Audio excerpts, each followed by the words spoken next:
Back to my YouTube channel smart study by Mohit.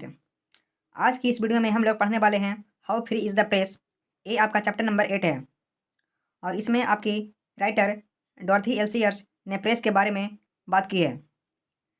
Press कितना free है, यानी press पर जो कहा जाता है कि ये खबरें अच्छी नहीं छापता है, जो इस तरह की बातें हैं, प्रेस सही खबरें क्यों नहीं छापता है, इन सभी चीज़ों के बारे में राइटर ने चर्चा किया है कि ये चीज़ें उस ज़माने से है जब प्रिंट मीडिया का दौर था। ये चैप्टर एक तरह से क्वेश्चन मार्क है, how free is the press, कि प्रेस कितना फ्री है, मतलब प्रेस फ्री हो भी सकता है या नहीं भी हो सकता है।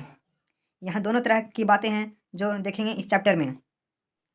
तो चलिए चलते हैं समरी की तरफ, लेकिन समरी स्टार्ट करने से पहले हम यह जानेंगे कि समरी लिखते कैसे हैं। How to write a summary. How to write a summary. Summary को 3 स्टेप में लिखा जाता है, स्टेप 1, स्टेप 2 और स्टेप 3। स्टेप 1 में क्या करना होता है, सबसे पहले क्या करना होता है, गिव एन ऑसम स्टार्ट, मतलब सबसे पहले एक शानदार सी शुरुआत होनी चाहिए। वो एक शानदार सी शुरुआत कैसे होगी, how, mention the chapter and writer name. आपको सबसे पहले चैप्टर और राइटर का नाम लिखना है। फिर any achievement of the writer, writer का कोई अचीवमेंट है वो भी लिखना है। टाइप ऑफ द प्रोस, वो किस प्रकार की विधा है। And lastly the theme of the chapter, आखिर में चैप्टर में कौन सी बात की गई है जो लिखना है। आपको इस तरह समझना है कि स्टेप 1 में कैसे लिखना है। जैसे कि मुझे इंडियन सिविलाइजेशन एंड कल्चर की समरी लिखना है, तो सबसे पहले उस चैप्टर का नाम लिखेंगे, Indian civilisation and culture is an essay. उसके चैप्टर के साथ ही आपको टाइप ऑफ प्रोज लिखना है। तो Indian civilisation and culture is an essay written by, उसके बाद राइटर का नाम लिखना है, उसका राइटर कौन है, महात्मा गांधी। फिर any achievement of the writer, उसके बाद राइटर का कोई अचीवमेंट है जो लिखना है। ज़्यादा लंबा ये लिखना नहीं है, बस 1 से 2 लाइन में लिख देना है। फिर टाइप ऑफ द प्रोस, ये तो पहले ही लिख चुके हैं, टाइप ऑफ द प्रोस ये कौन सी विधा है। And lastly the theme of the chapter, आखिर में चैप्टर में कौन सी बात की गई है जो लिखना है। स्टेप 1 इस तरह से लिखना है। फिर स्टेप 2 में कोई ये आखिर में हम समझाएंगे आपको ये कैसे लिखना है। देन स्टेप 3 में, स्टेप 3 इस तरह से लिखना है कि जैसे मुझे लगना चाहिए आखिर में कि यह समरी खत्म होने वाला है। Lastly conclude your summary, last में क्या करना है, मालूम पड़ना चाहिए किसी को भी कि चैप्टर की समरी समाप्त होने वाला है। कैसे करेंगे इसका समाप्त, just mention how was the writer work, फिर the message of the chapter, मतलब जो राइटर हैं उनका वर्क कैसा था, उन्होंने जो चैप्टर लिखा उनका क्या काम रहा इस चैप्टर में, उन्होंने कौन कौन सी बात की, कैसी बात की, और साथ ही मैसेज ऑफ द चैप्टर, मतलब कोई ऐसा संदेश जो राइटर देना चाहते हैं वो यहाँ लिखना है स्टेप 3 में लास्ट में। Is there any message with the writer wants to give, you also have to mention that in step 3। Then और बीच का जो स्टेप है स्टेप 2, उसमें क्या करना है, स्टेप 1 और लास्ट स्टेप जो 3 हुआ कंप्लीट हो जाने के बाद अब बात आती है बीच का जो स्टेप 2 है, उसमें क्या करना होता है, now right the body of your summary. इसमें कुछ जो बीच का जो चैप्टर का जो मेन पॉइंट है वो इसमें लिखना होता है। टेक एटलीस्ट 2 और 3 पैराग्राफ इन शॉर्ट, कम से कम 2-3 पैराग्राफ में लिखना आपको होता है। शॉर्टकट में 1-2-3 पैराग्राफ लिखना है। ये कैसे होगा, इसके लिए आपको हर चैप्टर को पढ़ना होगा, तब समझ आएगा ये कैसे होता है। तो चलिए अब चलते हैं समरी की तरफ। लेकिन समरी स्टार्ट करने से पहले आपको पता होगा कि हम हर चैप्टर का इंट्रोडक्शन करवाते हैं, जो एग्ज़ाम की पॉइंट ऑफ व्यू से बहुत ही इंपॉर्टेंट है और यहाँ से ऑब्जेक्टिव में हर साल क्वेश्चन आ जाते हैं, इसलिए आप इसे ध्यान से समझिएगा।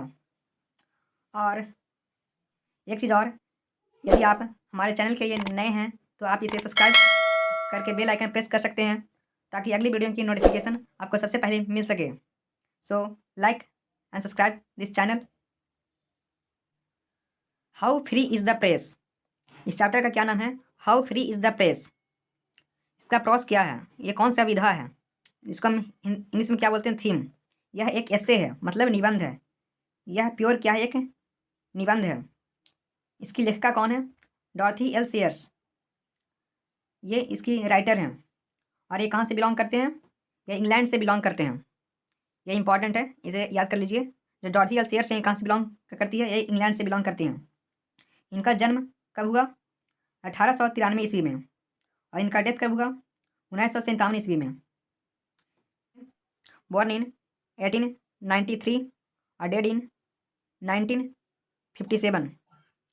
और इनके बारे में एक यूनिक इन्फॉर्मेशन देना चाहता हूँ कि वह एक फर्स्ट लेडी ग्रेजुएट थी ऑक्सफोर्ड यूनिवर्सिटी की।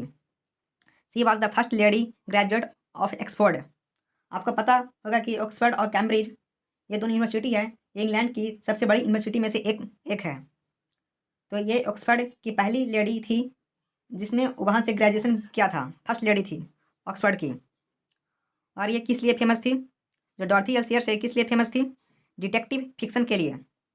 डिटेक्टिव फिक्शन मतलब क्या होता है? ये किस लिए फेमस थी? डिटेक्टिव फिक्शन के लिए। डिटेक्टिव फिक्शन मतलब क्या होता है? आइए समझाते हैं। फिक्शन मतलब होता है काल्पनिक चीज़ें जो वास्तव में इस दुनिया में नहीं है बट कल्पनाओं में है कि ऐसा होता है। और फिक्शन का मतलब होता है जासूसी करना। तो यहाँ डिटेक्टिव फिक्शन का मतलब क्या हुआ? जासूसी काल्पनिक कहानियाँ यहाँ लिखने के लिए जो डॉर्थी एल्सेयर्स थी वो क्या थी? फेमस थी। और उनके कुछ फेमस बुक्स हैं, आप इन्हें भी याद कर लें। इनके ये 3 बुक्स यहाँ पे दिया गया है। Unnatural death, 9 tailors, gaudy night. Exam में बुक और राइटर के बारे में बहुत सारा क्वेश्चन आता है, हर साल आता है। इनके बारे में ज़्यादा किताबों को नहीं जानना है, ये 3 बुक्स इनफ है, इसे आप याद कर लें। अननेचुरल डेथ, 9 टेलर्स और गॉडी नाइट। ये जो इंट्रोडक्शन मैंने आपको बताया ये आपको कंप्लीट होना चाहिए। अब हम देखेंगे थीम ऑफ द चैप्टर। इस चैप्टर का विषय वस्तु क्या है? आइए देखते हैं। थीम ऑफ द चैप्टर, इस चैप्टर का विषय वस्तु। इन दिस एसे, इस निबंध में Dorothy L Sayers talks about the misuse of freedom of the press and misreporting done by the people of the press. इस निबंध में जो लेखिका हैं डॉर्थी एल्सेयर्स वो क्या बोलते हैं? प्रेस की स्वतंत्रता के दुरुपयोग। जो प्रेस है, जो प्रेस को जो इतना स्वतंत्रता दिया गया है वो उसका दुरुपयोग और प्रेस के लोगों द्वारा की जाने वाली गलत रिपोर्टिंग। और जो प्रेस के लोगों द्वारा की जाने वाली गलत रिपोर्टिंग के बारे में बात की गई है इस चैप्टर में। ये इंपॉर्टेंट है। डॉर्थी एल्सेयर्स ने इस चैप्टर में किस चीज़ की बारे में बात की है? प्रेस को मिसयूज किया जा रहा है और लोगों द्वारा गलत रिपोर्टिंग किया जा रहा है, यही था थीम ऑफ द चैप्टर। अब हम चलेंगे how free is the press. ये चैप्टर नंबर 8 है। सबसे पहले हम पैराग्राफ वन लिखेंगे। इसमें क्या लिखना है? जैसे मैंने आपको बताया था उधर समरी लिखते कैसे हैं, उसी के आधार पर हम पैराग्राफ 1 लिखेंगे। सबसे पहले चैप्टर का नाम आपको लिखना है, उसके बाद कौन सा किस टाइप का प्रोस है वो लिखना है, फिर राइटर का नाम लिखना है, उसके बाद क्या करना है? मैसेज, कौन सा मैसेज या अचीवमेंट है राइटर का वो लिखना है। तो देखिए वहाँ पे भी आपको एग्जाम में बिल्कुल ऐसे ही लिखना है। देखिए, how free is the press is an essay written by Dorothy L Sayers. How free is the press इस चैप्टर का नाम है, जो एक क्या है? निबंध है, एसे है, जो किनके द्वारा लिखा गया है? डॉर्थी एल्सेयर्स के द्वारा। In this essay she has expresses her view against the misuse of the freedom of the press. इस निबंध में उन्होंने प्रेस की स्वतंत्रता के दुरुपयोग के खिलाफ अपना विचार व्यक्त किया है। जो प्रेस को इतना स्वतंत्रता मिल गया है उसी का दुरुपयोग हो रहा है, उसी पे अपना विचार व्यक्त किया है राइटर ने। Now we will see paragraph 2। Let's see paragraph 2। Truly speaking the press is not as free as it should be. मतलब सही मायनों में प्रेस उतना मुक्त नहीं है जितना होना चाहिए। Truly speaking the press is not as free as it should be. Actually वास्तव में press is controlled by 2 factors, the advertisers and the owner of the press. मतलब वास्तव में प्रेस को 2 कारकों द्वारा नियंत्रित किया जाता है। फर्स्ट क्या हो गया? एडवर्टाइजर्स, मतलब विज्ञापन देने वाला, और दूसरा ओनर्स ऑफ द प्रेस, मतलब प्रेस के मालिक द्वारा। इन्हीं दोनों के द्वारा प्रेस को कंट्रोल किया जाता है। No newspapers dares to go against them. कोई भी अखबार उनके खिलाफ जाने की हिम्मत नहीं करता है। Sometimes a press does not express the public opinion but tries to manufacture it.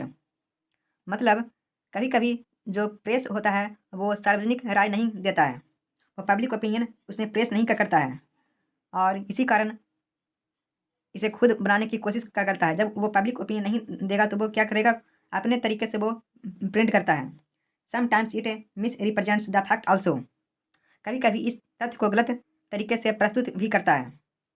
अपने तरीके से करेगा तो भी कुछ ना कुछ तो गलत तो हो ही सकता है इसमें, इसी कारण मिसयूज हो रहा है प्रेस का। Let's see paragraph 3।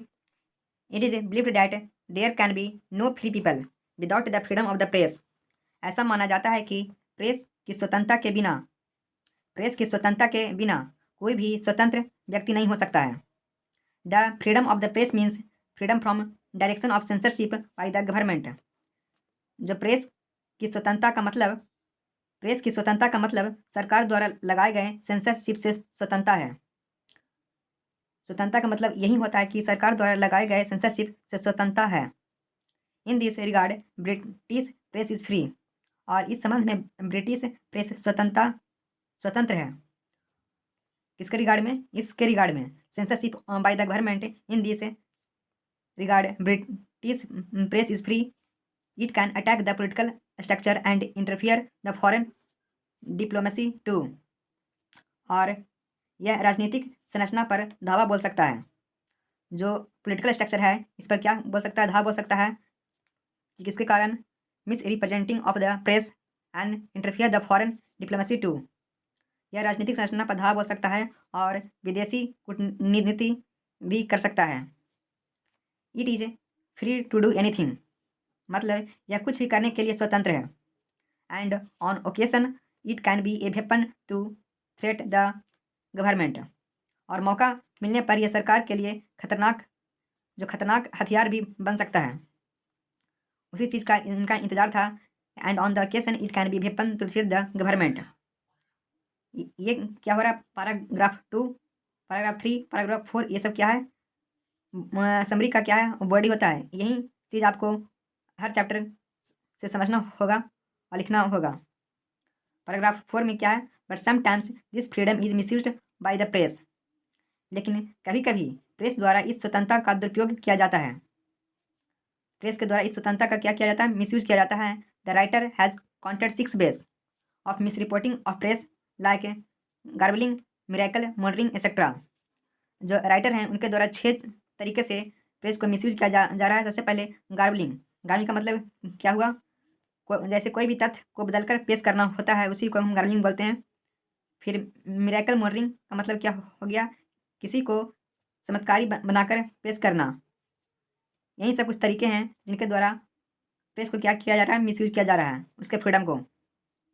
Our democracy teaches us that state is not the master but the servant of the people. हमारा लोकतंत्र हमें क्या सिखाता है? हमारा लोकतंत्र हमें सिखाता है कि राज्य मालिक नहीं बल्कि जनता का सेवक है। जो राज्य है वो मालिक नहीं है बल्कि क्या है? जनता का सेवक है। फाइनल लास्ट पैराग्राफ में यहाँ पे लिखना चाहिए कि समरी एंड हो रहा है, ऐसा आपको लिखना है। तो कैसे लिखेंगे? आपको इस तरह से लिखना है। It's an awesome essay from Dorothy L Sayers where she has express the misuse of freedom of press with hotness. यह डॉर्थी एल सीयर्स का एक शानदार निबंध है। यहाँ पे नहीं लग रहा है कि यहाँ पे समरी एंड हो रहा है। इसी तरह आपको भी लिखना है, यह डॉर्थी एल सीयर्स का एक शानदार निबंध है जहाँ उन्होंने प्रेस की स्वतंत्रता के दुरुपयोग को वास्तविकता के साथ व्यक्त किया है। आपको मैं इंग्लिश के साथ साथ हिंदी भी समझा रहा हूँ ताकि आपको यह समरी समझने में आसानी हो जाए। यही था आपका how free is the press का समरी। उम्मीद करता हूँ यह आपको आसानी से समझ में आ गया होगा। यदि आपका कोई प्रश्न है इस वीडियो के रिगार्डिंग तो आप इस वीडियो के कमेंट सेक्शन में पूछ सकते हो। एंड लास्टली कृपया कर इस चैनल को सब्सक्राइब जरूर करें, साथ ही बेल आइकन भी प्रेस कर दें ताकि अगली वीडियो की नोटिफिकेशन सबसे पहले आपको मिल सके। And please like and share this video. Thanks for watching.